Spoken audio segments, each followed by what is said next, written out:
안녕하세요. 저는 딸 하나 잘 둔 덕에 호강받으며 사는 60대 여성입니다. 현재 정말 눈에 넣어도 안 아플 자식들과 함께 행복한 하루하루를 살고 있어요. 제게는 무엇과도 바꿀 수 없을 만큼 소중한 딸 하나와 아들 하나가 있는데요. 저는 오늘 여러분들께 제 딸에 대해 이야기해보려고 이렇게 사연을 보내게 되었어요. 저희 딸은 사실 제 친딸이 아니라 굉장히 특별한 인연으로 만나게 된 아이인데요. 이야기를 하기에 앞서 저는 입양아로 컸어요. 태어나자마자 어느 부잣집으로 입양이 되었죠. 말이 좋아야 입양이지 친정 부모님께서 돈이 없어서 저를 부잣집에 돈 받고 판 것이었죠. 저를 키워주셨던 부모님은 최대한 기억이 없는 갓난아이를 입양하고 싶어 하셨어요. 그래서 보육원에 들렀는데 당시엔 갓난아이를 찾기 힘드셨대요. 5군데 정도 돌았었고 제일 어린아이가 6살이었다고 하더라고요. 부모님께서 마지막 보육원을 나오려고 했는데 보육원 입구에서 한 부부가 갓난아이를 안아들고 불안해서 안절부절 못하는 사람 마냥 자꾸 왔다 갔다 하더래요. 부모님이 나오면서 미심쩍은 눈으로 그 부부를 유심히 봤다고 하더라고요. 그런데 부부 대화 소리를 들어보니 형편이 너무 안 좋아서 애 키울 여력이 안 되니까 보육원에 놔두고 오려고 했는데 차마 아기에게 너무 미안해서 못 놓고 계속 고민하던 중이었던 거예요. 그 소리를 듣고 어머니와 아버지가 눈빛 교환을 하고 부부에게 다가갔다고 하더라고요. 부부는 저희 부모님께서 다가가니 살짝 눈치를 보며 자리를 뜨려고 했다는 거예요. 저기요. 저희가 들으려고 한 건 아닌데 가정 형편이 얼마나 어려우신 거예요? 저희는 불임이라 아이를 가질 수가 없어서 아이가 간절히 필요하거든요. 네? 아이요? 저희가 당장 밥 먹을 돈이 없어요. 지금 저희 옷차림을 보다시피 밥 먹을 돈이 없으니 당연히 아이 키울 돈도 없고요. 그 밥 저희가 해결해 드릴게요. 몇 년간은 풍족하게 드실 수 있으실 거예요. 대신 아이를 제게 입양시켜 주실 수 있으신가요? 저희는 정말 아이가 간절합니다. 부부는 저희 어머니의 말에 난처한 표정으로 잠시 동안 서로를 바라봤다더라고요. 하지만 현실은 당장 지금 먹을 돈도 없으니 결국 저희 부모님께 돈을 받고 저를 넘겨준 거죠. 딸을 갖고 싶어 했는데 갓난아이의 딸이기까지 하니 저희 부모님은 되게 좋아하셨어요. 저를 친딸처럼 불면 날아갈까 만지면 부서질까 정말 애지중지 키우셨어요. 혹시나 제가 입양하라는 사실을 알고 상처받을까봐 일부러 기억이 없을 갓난아기 때 데리고 온 것인데 다른 가족들이 저를 이름 대신 입양하라고 불러서 저도 제가 입양하라는 걸 어렸을 때부터 알았어요. 그래도 제가 입양하라고 해서 부모님을 원망하거나 미워하진 않았어요. 보통 입양하라는 사실을 알면 충격받아서 반항을 한다던데 왜 반항을 하나 이해가 안 갔어요. 친자식도 아닌 저를 이렇게 친딸처럼 잘 키워준 것만으로도 감사한걸요. 대신 할아버지의 유산을 탐내 저를 견제하는 못된 어른들이 미웠어요. 저희 아버지가 3남 2녀 중에 막내여서 그런지 할아버지의 사랑을 제일 많이 받았었어요. 비록 제가 입양하긴 하지만 할아버지는 저를 친손녀처럼 인정해 주셨고 아버지의 딸이라는 이유로 손주들 중에서 저를 제일 이뻐하셨어요. 그래서인지 아버지의 형제들이 할아버지의 재산을 탐내고 제게 못되게 굴었었어요. 저희 부모님에게 유일한 약점이 저라고 생각해서 그런 것이죠. 저희 부모님은 제가 입양하라고 불릴 때마다 안쓰러워하셨지만 마음을 강하게 먹어야 이 자리를 지킬 수 있다고 제게도 교육을 많이 시켰었어요. 저는 부모님의 교육 덕분에 상처받지 않고 그들이 저를 뭐라고 부르든 무반응으로 일궈냈어요. 무반응만이 저희 부모님을 그리고 저를 지킬 유일한 방법이라고 생각했거든요. 괜히 제가 욱해서 나서봤자 저희 가족에게 좋을 건 하나도 없었으니까요. 원래 애들은 나쁜 걸 더 빨리 배운다고 아버지 형제들에게 배운 게 이런 것밖에 없으니 당연히 사촌 언니 오빠들도 저를 입양하라고 부르며 무시했어요. 어른과 다른 게 있다면 어른들은 똑같이 비아냥거리면서 괴롭혀도 제가 반응이 없으면 재미없어서 입양하라고 부르면서도 더 괴롭히는 건 멈췄었어요. 하지만 사촌 언니 오빠들은 계속 제가 반응이 보일 때마다 집요하게 괴롭히죠. 제가 반응을 안 하면 자신을 무시한다 생각하고 저 따위한테 자신들이 무시당한 게 괜히 자존심 상해서 분한 마음에 저를 더 괴롭혀요. 그래도 유일하게 저를 챙겨준 건 작은 아버지네 딸이었어요. 아버지 형제 중에서도 작은 아버지네만 저희를 괴롭히지 않았어요. 재산 욕심 없던 작은 아버지네 가족은 늘 저희를 챙겨주었어요. 작은 아버지 따라 사촌 언니도 자연스럽게 저를 많이 챙겨주었죠. 만약 사촌 언니가 없었다면 저는 적밖에 없는 이 집안에서 절대 버틸 수 없었을 거예요. 언젠간 사촌 언니를 도울 일이 있다면 어떤 일이든 도와줘야겠다고 마음먹었어요. 제가 25살이 되던 해 사촌 언니가 30살이었고 사촌 언니는 결혼을 앞두고 있었어요. 저는 결혼 축하 선물을 해주고 싶어서 사촌 언니와 함께 백화점에 갔었어요. 언니가 평소 가지고 싶어 했던 것을 선물로 사고 형부가 좋아할 만한 것도 사려고 구경을 하고 있었는데 한참 구경하다가 언니 휴대전화가 요란하게 울리기 시작하는 거예요. 형부한테 걸려온 전화였고 언니는 웃으면서 밝은 목소리로 전화를 받았어요.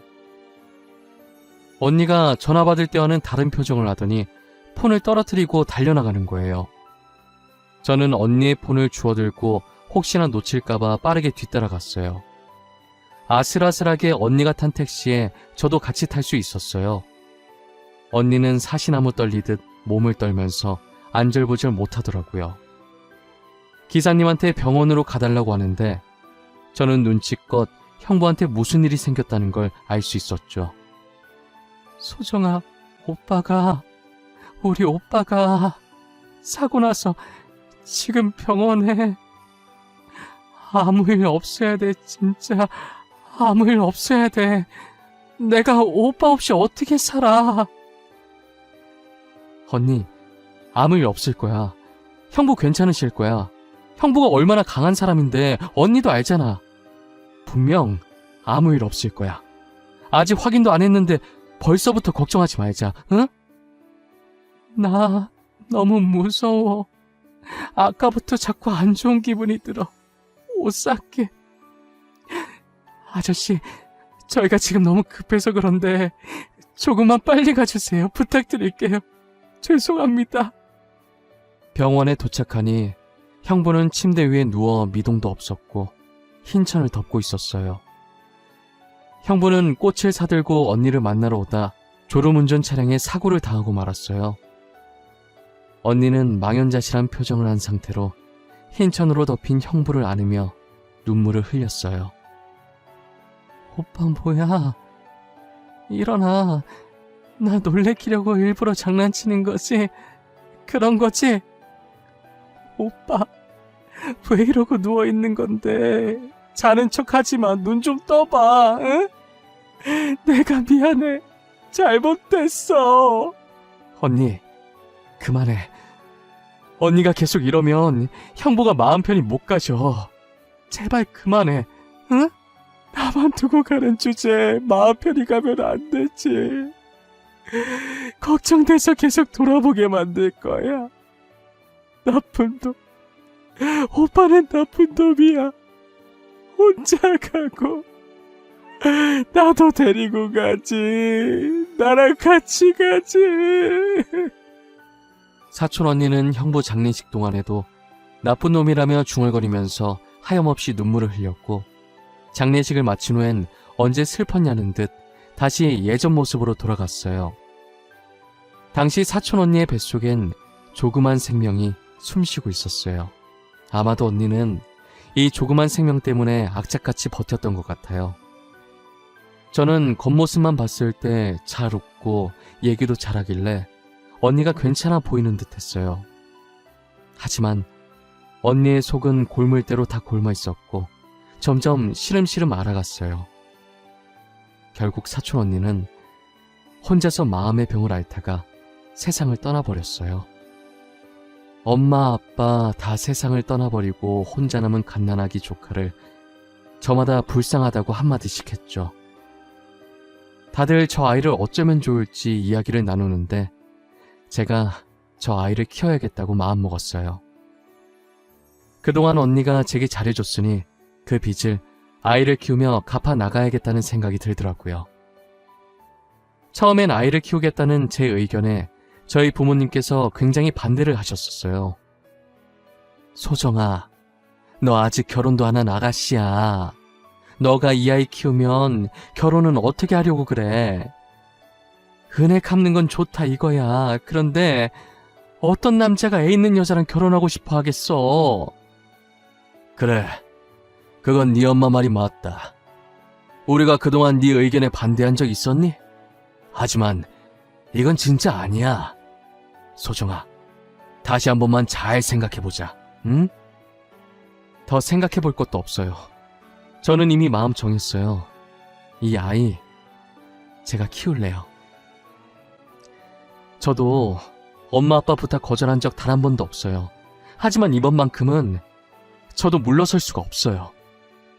부모님은 결혼도 안 한 25살짜리 아가씨가 무슨 아이를 키우냐며 나중에 결혼은 어떻게 하려고 하냐면서 미래를 생각하려며 절대 아이를 못 키우게 하셨어요. 저는 무작정 아이를 데리고 집으로 돌아왔고 부모님도 아이를 보고 불쌍하다 여겼는지 결국은 제 의견을 따라 아이를 키우라고 허락을 해주셨어요.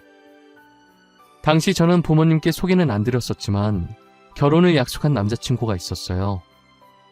아이를 데리고 오겠다고 부모님께 말하기 전에 남자친구에게 먼저 말했었어요.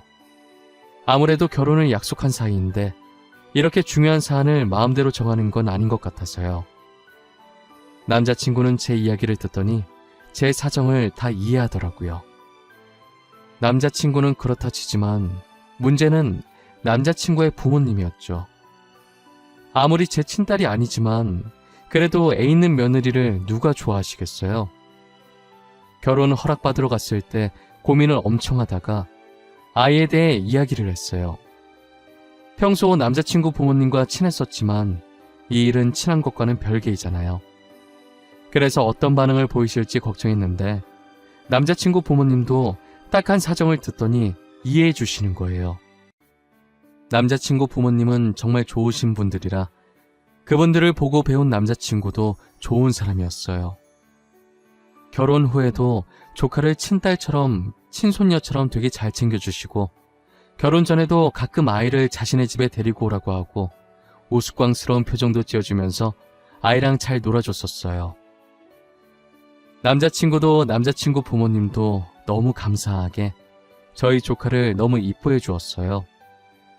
좋은 분들 덕분에 저희의 결혼은 문제없이 진행을 하게 되었어요.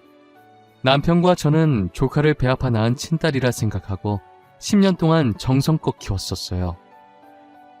혹시나 친자식을 낳으면 알게 모르게 무의식 중에라도 차별하게 될까봐 자식을 안 낳으려고 했었어요. 사실 조카가 너무 이쁘고 제 딸이라 생각해서인지 굳이 아이 계획도 세우지 않았었는데 결혼한 지 10년 만에 갑작스레 아들을 임신하게 되었어요. 그리고 비록 늦게 아들을 낳았어도 이쁜 조카와 항상 차별 없이 동등하게 똑같이 키웠어요. 조카는 단 한 번도 반항을 하지 않았고 한 번씩 겪는 사춘기도 없었어요. 일찍부터 철이 들어서 저희 말도 잘 듣고 나이차 많이 나는 아들과도 잘 지냈어요. 아무래도 저희 부부가 맞벌이다 보니 저희 아들은 거의 조카가 키웠다고 보면 될 정도예요. 조카가 아들을 엄청 이뻐해주고 조카가 큰 누나 노릇 톡톡히 해주더군요. 공부에는 전혀 관심 없었던 조카가 중학생이 되고부터는 누가 시키지도 않았는데 스스로 공부를 열심히 하더라고요. 고등학생 때는 진짜 자는 시간 제외하고 밤낮 할 것 없이 모든 시간을 책상 앞에만 붙어 있었고 코피를 흘려도 대충 코에 휴지 넣어놓고 공부를 했어요.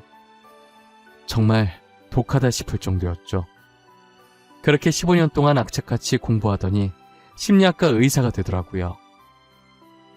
의사 가운을 입은 조카의 모습을 보니 너무 뿌듯했고 잘 자라줘서 고마웠고 언젠간 떳떳하게 언니를 다시 만날 수 있겠다는 생각을 했어요. 언니 딸 내가 이렇게 멋있게 키웠다며 의사 만들어 놨다면서요. 저는 조카 다 키웠으니 드디어 고생이 끝났다는 생각이 들었어요. 하지만 말썽 안 피우는 조카 대신 아들이 조카 몫까지 반항도 크게 하고 제 속을 많이 썩였었어요. 이제 막 고등학생이 된 아들은 대체 어디서 구한 건지 가방 안에서 담배곽이 나오더라고요. 저희 집엔 담배 피는 사람이 한 명도 없었거든요. 저희 부모님도 안 피시고 남편, 저, 그리고 딸까지 전부 비흡연자예요. 제가 늘 집에서 학교 다니다 보면 친구랑 어쩌다 한 번씩 싸울 수는 있어도 성인이 될 때까지 술, 담배는 절대 하지 말라고 교육을 시켰었거든요. 그런데 이렇게 떡하니 학생 가방 속에서 담배곽이 나오니 화가 나는 거예요. 저는 담배곽을 들고 가 게임하고 있는 아들의 머리에 내리꽂듯이 세게 던졌어요. 아들은 갑자기 날라온 담배곽을 맞고 아픈지 머리를 문지르더니 저를 째려보더라고요. 네 가방 속에 이거 있던데 뭐야? 너 설마 담배 피니? 그런 거야? 내가 술, 담배는 안 된다고 그렇게 말했는데 어떻게 된 건지 설명해. 아씨, 엄마 왜 남의 가방을 뒤져보고 그래? 나는 사생활도 없어? 엄마가 한 행동 엄연히 사생활 침해인 거 알아? 아씨? 너 지금 엄마한테 아씨라고 한 거야? 내가 언제 그렇게 가르쳤어? 너 도대체 요즘 뭐라고 돌아다니는 거야? 어? 사고 치고 다니는 거 아니야? 내가 사고를 치고 다니든 말든 엄마가 무슨 상관이야? 엄마는 알지도 못하면서 화만 내고. 됐어, 다 필요 없어, 나가. 엄마랑 얘기하고 싶지 않으니까 나가라고. 엄마니까 상관하지. 너 사고 치면 그 뒷수습은 누가 할지 생각도 안 해봤어? 그리고 내가 뭘 모르는데. 야, 이지혁, 내가 뭘 모르느냐고. 너 담배 어디서 났는지 말 안 해? 아들은 저를 노려보며 소리 지르더니 방문을 닫아버렸어요. 저는 답답한 마음에 문을 두드리며 제가 뭘 모르고 있는지 물어봐도 답을 하지 않았죠. 조카 키울 때 이렇게까지 힘들지 않았는데 아들 녀석 키우는 건 왜 이렇게 힘든지 모르겠어요. 머리가 커질수록 자기 하고 싶은 대로만 하려고 그러고 저와는 대화를 하지 않으려고 했어요. 한번 담배가 발견되고 나니 계속 아들의 가방을 확인하게 되더라고요. 이해해보려고 하고 참으려고 해봤지만 계속해서 담배곽이 나오니 저도 슬슬 화가 나는 거예요. 저는 아들과 차분하게 대화를 시도해보려고 했어요. 게임하고 있는 아들의 의자를 돌려 세우니 아들 얼굴에 멍자국이 있더라고요. 야, 이지혁, 너 담배도 모자라서 이젠 쌈박질도 하고 다녀? 얼굴은 그게 뭐야? 광대 쪽에 멍 있고 입술도 다 터지고 꼴이 이게 뭐냐고. 도대체 뭘 하면서 돌아다니는 거야? 엄마는 왜 항상 화부터 내? 무슨 일 있냐고, 누가 괴롭히냐고 다정하게 물어볼 수는 없는 거야? 보통 아들이 맞고 왔으면 누가 때렸냐고 하는 게 정상 아니냐고. 엄마는 왜 항상 내가 문제라는 듯 말해? 네가 이렇게 담배나 피고 다니니까 그렇지 내가 괜히 너한테 그래? 너 솔직하게 말해. 요즘 나쁜 애들이랑 어울려 다니고 그러는 거야? 어? 그런 거야? 그런 거 아니라고. 내가 피해자라고. 나 학교에서 왕따 당해. 그 담배도 내 거 아니고 걔네 거야. 걔네가 들고 있다가 부모님이나 선생님한테 들키면 안 된다고 맨날 내 가방에 숨긴단 말이야. 여지껏 꾹 닫고 있던 아들의 입에서 나온 말들은 다소 충격적이었어요. 가방에 담배곽이 나오고 얼굴에 멍투성이일 때 질 나쁜 아이들과 어울려 놀기 시작한 줄만 알았는데 오히려 저희 아들이 왕따를 당한 피해자였어요. 저는 참을 수가 없어서 학교에 찾아가려고 했으나 그렇게 하면 더 보복당한다는 아들 말에 혹여나 아들이 정말 보복을 당할까봐 걱정돼서 그럴 수가 없었어요. 마땅히 말할 곳이 없어서 조카에게 이 사실을 털어놓았어요. 조카는 동생이 자신에게 그런 말 한 적이 단 한 번도 없었다고 놀라는 거예요. 아무래도 조카가 심리학과 의사가 되면서 아직 미성년자라 심리가 불안정한 아들이 걱정돼서 맨날 퇴근 후에 아들 방에 가서 상담을 해줬었거든요. 요즘 네 동생이 학교에서 왕따 당하고 있다더라. 엄마가 돼서 그런 것도 모르고 혼만 내고 어린 것들이 벌써부터 누군가를 괴롭히고 따돌리고 말이야. 내가 어떻게 해야 할지 모르겠어.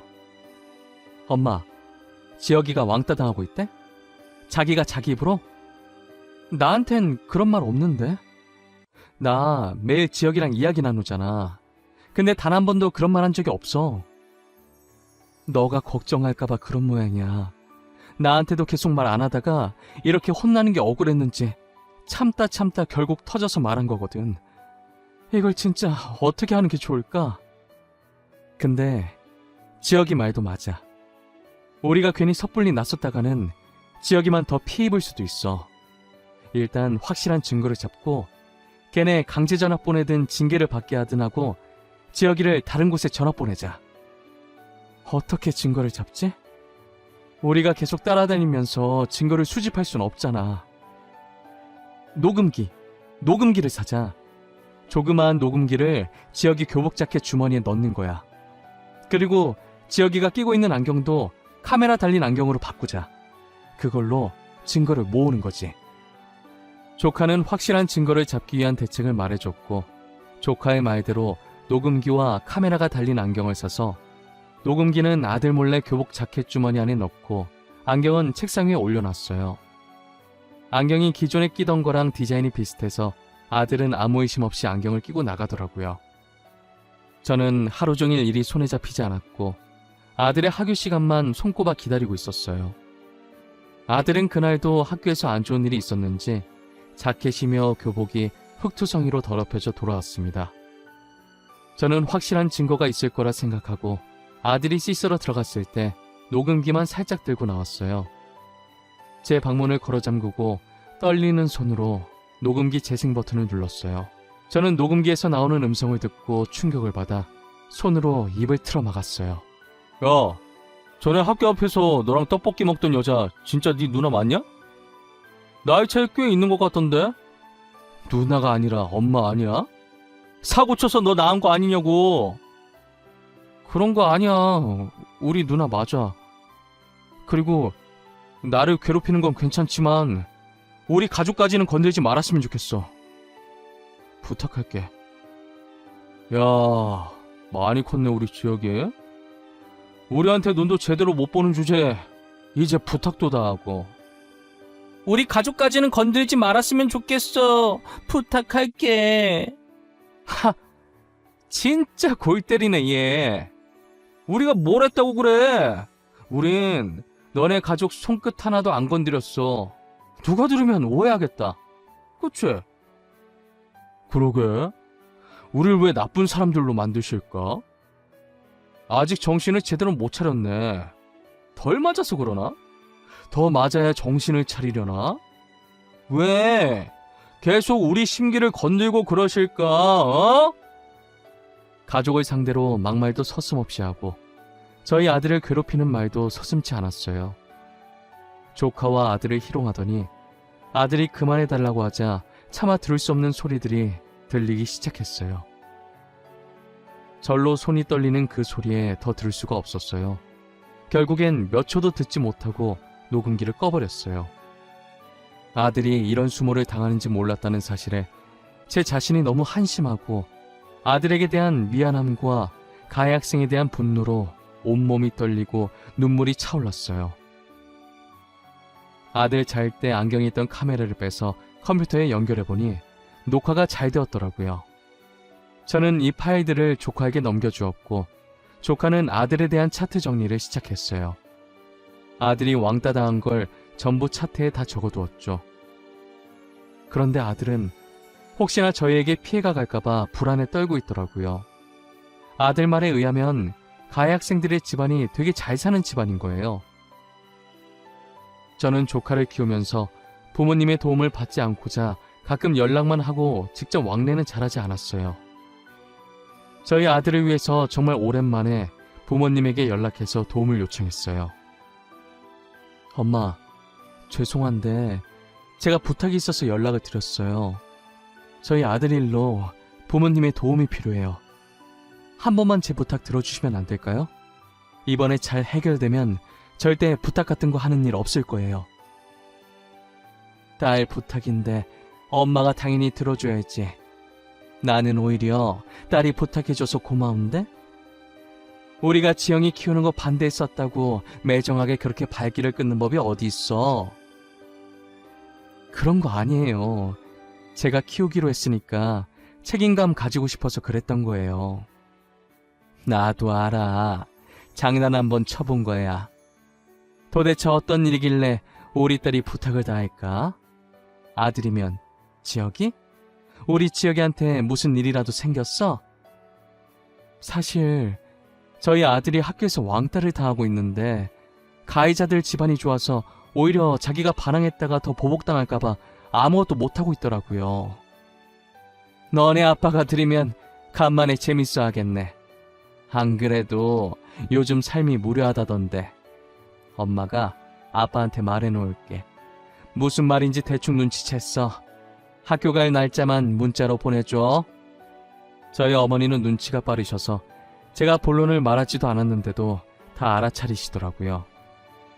어떻게 하라는 말도 안 했는데 알아서 다 하겠다며 날짜만 문자로 보내달라고 하고 쿨하게 끊으셨어요. 간만에 재미난 일이 생겼다며 좋아하시는데 못 말리겠더라고요. 제가 앞에 말했듯이 저희 집안이 부자라고 했었잖아요. 그래서 재산 때문에 어른들이 저를 입양하라 부르고 괴롭혔다고요. 저희 집안이 웬만한 기업들과는 거의 다 손을 잡고 있어서 상대가 잘 사는 집안이라고 해봤자 다 거기서 거기고 대부분 저희 집안이 투자금을 쥐어준 집안일 거예요. 저희 집안은 가족끼리만 돈 가지고 싸움을 벌이지 밖에서는 부자라고 티를 잘 내지 않아요. 예전에 티냈다가 돈 노리고 접근하는 사람들이 많아서 계속 당하다 보니 티를 안 내게 됐어요. 저희 아버지도 돈 자랑하거나 집안 자랑하는 것을 별로 안 좋아하시는데 이렇게 상대가 먼저 집안 좋다고 시비를 걸어온다면 말이 달라졌죠. 엄마한테 학교에 갈 날짜를 찍어 보내줬더니 그날 학교에 오신 부모님 패션을 보고 역시나 그럴 줄 알았다는 듯이 고개를 저었어요. 명품은 기본이고 브랜드별로 최고로 비싸고 전 세계에 몇 개 없는 한정판 차도 새로 뽑으셨더라고요. 고개를 빳빳하게 들고 입꼬리를 한쪽만 올리고 웃으면서 들어오시는데 어찌나 웃긴지 몰라요. 뒤늦게 온 가해자 학부모들도 꽤나 빼입고 아들들과 함께 당당하게 등장을 했는데 처음엔 기세등등하게 콧대 세우고 등장했다가 저희 부모님을 보고는 기가 점점 죽더라고요. 그러더니 전 세계에 5개밖에 없는 한정판 아니냐고 수근거리다가 제가 헛기침을 하니 자기들도 헛기침하면서 아무 말도 안 한 척 시치미를 뗐어요. 이렇게 시간 개념이 없어서야 원. 가해자 주제, 시간까지 안 지키면 어쩌자는 거야? 자기네들만 바빠? 우리도 바쁜 사람들이야. 이러니 애들이 보고 배우는 게 없는 거야. 어머, 누가 가해자라는 거예요? 지금 저희 아들이 가해자라는 말이에요? 저희 아들이 왜 가해자예요? 길거리 꽃도 소중하게 여기는 아이예요. 길거리 꽃도 소중하게 여기는 애가 우리 손자는 왜 그렇게 밟았대? 얼마나 무자비하게 밟던지 차마 내 두 눈 뜨고 볼 수가 없던데. 어머니는 가해자 학부모들을 살짝 째려본 후 녹음본이 든 USB를 담임 선생님께 건넸어요. 선생님이 컴퓨터에 연결해서 영상을 재생시켰고 스피커를 통해 아들이 맞는 소리와 가해 학생들이 저희 아들에게 희롱하는 목소리들이 흘러나왔어요. 그리고 조카가 조용히 가방에서 저희 아들 심리 상담했던 차트를 꺼내서 선생님께 건넸어요. 조카는 가해 학생들의 학부모의 눈을 똑바로 보면서 가해 학생들의 강제 전학을 원하고 저희 아들의 정신적 피해 보상도 원한다고 똑부러지게 말하더라고요. 결국 가해 학생들은 아들과 마주치지 못하도록 타 지역으로 강제 전학을 시켰고 아들은 매주 상담을 받으며 피해 보상도 계속 청구 중이에요. 그리고 역시나 가해자 학부모들은 저희 집안의 투자금을 받고 있던 집안이었고 부모님은 그 집안에 들어간 투자금을 다 회수해버렸어요. 돌이켜보니 이번 일은 저희 부모님과 조카의 합작이고 저는 아무것도 한 게 없네요. 저는 학교에서 나오면서 부모님과 조카에게 진심으로 고맙다고 했어요. 부모님은 조부모로서 할 일을 한 거라고 하시면서 쿨하게 돌아서시더라고요. 조카는 제 손을 꼭 잡고 잘 끝나서 다행이라며 눈물을 글썽거렸어요. 저는 집으로 돌아오는 길에 조카와 아들 손을 꼭 잡고 이런저런 이야기를 참 많이 했어요. 그러다 문득 조카가 왜 심리학 의사가 됐는지 궁금하더라고요. 딸, 근데 전부터 궁금했는데 갑자기 왜 심리학 의사가 된 거야? 너 원래 작곡가가 꿈이라면서 작곡학원 알아보고 그랬었잖아. 엄마 때문에 마음고생 많았던 우리 엄마 생각나서 그랬어. 지금 내 옆에 있는 우리 엄마 말고 돌아가신 엄마 말이야. 너 그거 어떻게 알았어? 언제부터 알았던 거야? 나 말한 적 없는 것 같은데. 조카는 자신이 친딸이 아니라 입양아였다는 사실을 다 알고 있는 거예요. 알고 보니 중학생 때 뭐 가지러 안방에 들어왔다가 우연히 화장대 서랍에 있던 제 다이어리를 보고 저희가 친부모가 아니라는 사실을 알게 되었다고 하더라고요. 사촌 언니의 아이를 저희가 친딸처럼 키워왔고 그게 자신이라는 걸 알게 되었죠.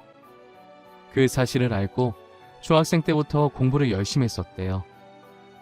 돌아가신 친어머니가 친아버지 때문에 마음고생하다가 세상을 떠난 걸 알고 공부를 열심히 해서 사람들 마음의 병을 치료해야겠다는 생각을 했다네요. 그런데 이렇게 동생을 왕따 피해자로 상담하게 될 줄은 몰랐다고 하더라고요. 조카는 자신을 친딸처럼 생각하고 이렇게 잘 키워줘서 고맙다고, 늘 감사한 마음으로 살았다고, 고생 정말 많이 하셨다고 하면서 절 안아주는 거예요. 이런 날이 오면 눈물이 날 줄 알았는데 눈물보다는 웃음이 나더라고요. 조카가 그렇게 느낄 정도로 내가 좋은 엄마였구나, 좋은 엄마 되기 성공했구나 싶었어요. 아들은 우리의 말에 놀라서 입을 쩍 벌리더라고요. 누나가 자기 친누나가 아니었냐고 하면서요. 저는 고등학생이 된 아들이 충격받아서 누나라고 안 부르면 어쩌나 했는데 자긴 누나가 너무 좋다면서 계속 친누나 해달라고 우는 거예요. 조카는 아들 눈물을 닦아주면서 누나 계속 할 거니까 울지 말라며 달래줬어요. 영원히 저희 부부의 딸이고 저희 아들의 누나임은 변하지 않다고 하면서요.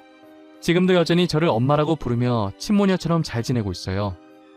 저희 아들도 한 번 누나는 영원히 누나라며 예전이나 지금이나 조카랑 사이좋게 잘 지내요. 다른 학교로 전학 가서 적응도 잘하고 있고요. 저는 더도 말고 덜도 말고 딱 지금만큼만 저희 가족이 행복했으면 좋겠어요. 저의 이야기는 여기까지입니다. 입양하라고 해서 다른 사람과 다른 건 아무것도 없습니다. 전 배 아파 낳았든 마음으로 낳았든 다 같은 자식이라고 생각해요. 여러분들도 입양하라고 해서 친부모한테 버림받았다고 불쌍하다는 생각을 하지 않았으면 좋겠어요.